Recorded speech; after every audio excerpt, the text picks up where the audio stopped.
Doc Jim, topic natin ngayon, thyroid problem, goiter, may nodule, Apo. di ba? Alam ko, ENT, nag-o-opera din ng thyroid. Yes, eh. ho. Ano ba approach natin kung meron nakita lumalaki o parang may bukol-bukol dyan?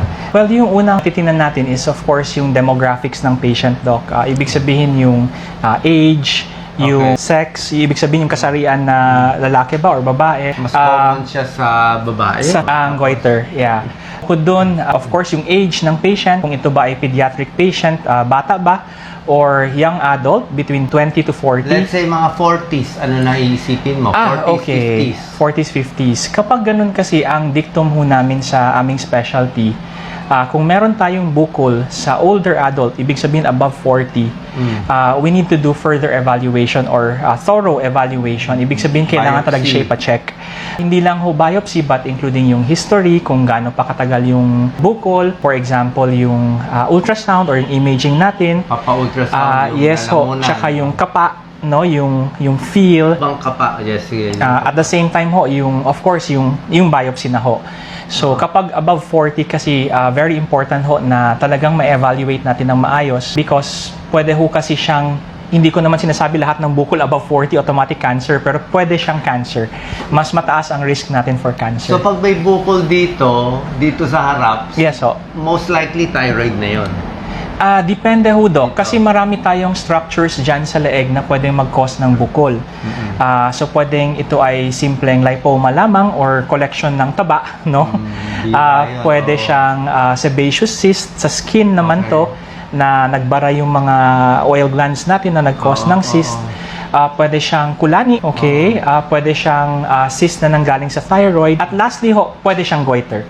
So, marami tayong mga different signs na which important na ho itong mga ganitong technical na mukhang kailangan niyo na magpakonsulta kasi yung surgeon yung nakakapagkapa ng findings natin. Ano ang clinical clues muna sa symptoms, physical appearance na benign siya o cancerous siya?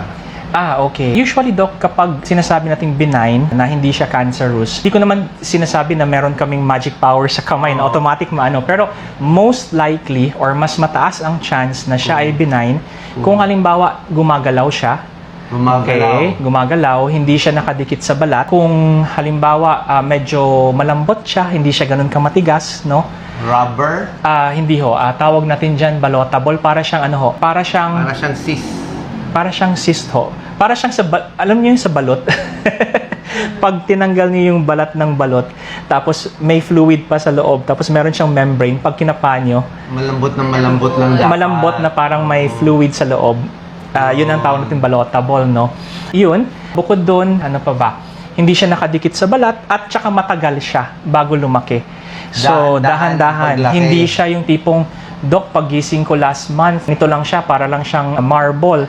Tapos, ngayon, na siya, malaking-malaki na siya. So, ping-pong na or mas malaki pa ng ping-pong. So, yun ang mga, kumbaga, clues na nagsasabi sa atin na maaring mas mataas ang chance na ito ay benign. May sukat ba yun? Pag 1 centimeter bigger? Okay. Actually, yung nodules sa thyroid natin, kasi normal naman ho, nagkakaroon tayo minsan ng nodules or mga bukol sa loob ng thyroid. Usually, kinoconsider natin siya na significant. Ibig sabihin, kailangan siyang examinin or suriin, no?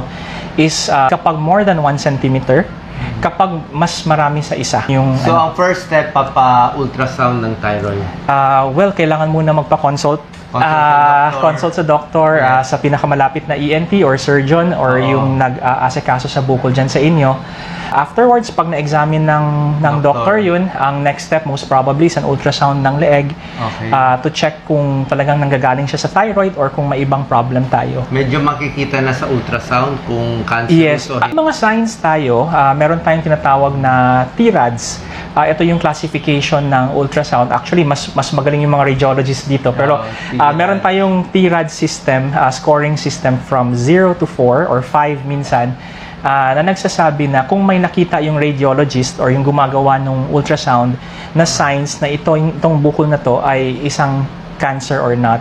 So kung kapag mas malapit tayo sa 5, for example, nasa 4 or 5 tayo, mas mataas ang chance na may nakita silang something that could say na cancer ho ito. Ang next step ba kung medyo suspicious for cancer, about 40 years old, fine needle aspiration biopsy o opera na agad? Actually, ito medyo contentious yung issue na to. Controversial. Controversial ho. May iba-ibang specialty, iba-iba yung turo, yung kumbaga yung ano. Basically sa amin sa ENT, ang recommended guidelines namin still a fine needle aspiration biopsy. Biopsy muna. Ibig sabihin, i-check muna kung anong klaseng bukol ito, kung ito ay tinatawag na benign, ibig sabihin non-malignant, or kung ito ay cancerous or malignant. The reason being, well, ito para sa akin lang ho, this is my opinion as a surgeon na nag-oopera. The more may idea ako kung ano yung ooperahan ko, mas better sa akin.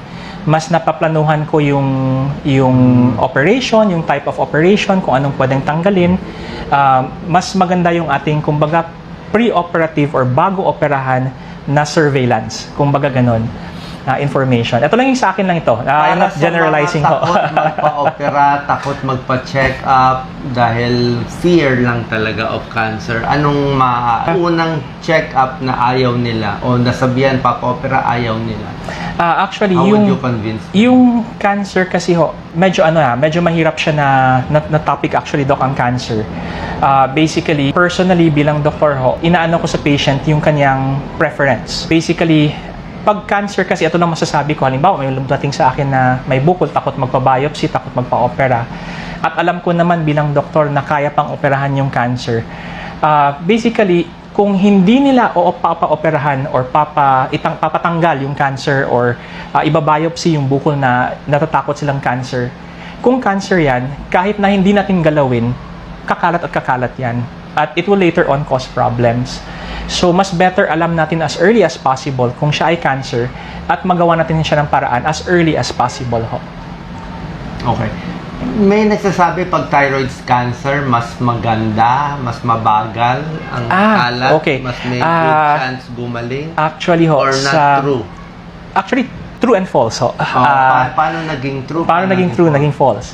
Actually, yung thyroid cancer kasi, siya yung merong isa sa mga pinakamabait na cancer sa buong medical knowledge. Okay?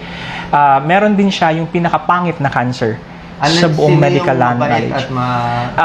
Yung pinakamabait actually is yung tinatawag natin na papillary thyroid carcinoma. Medyo magandang... Mabait na cancer. Yes ho. Medyo maganda yung course ng papillary. Hindi ganun kamabilis kumalat. Kapag naoperahan, usually ang protocol natin, operahan natin, tatanggalin, tapos magpapa-radioactive iodine therapy. After that ho, tapos na ho.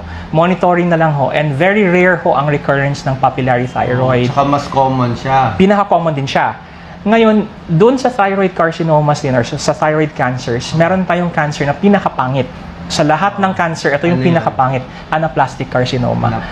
Kung anaplastic carcinoma ang ating bukol sa leeg, usually less than 6 months ho.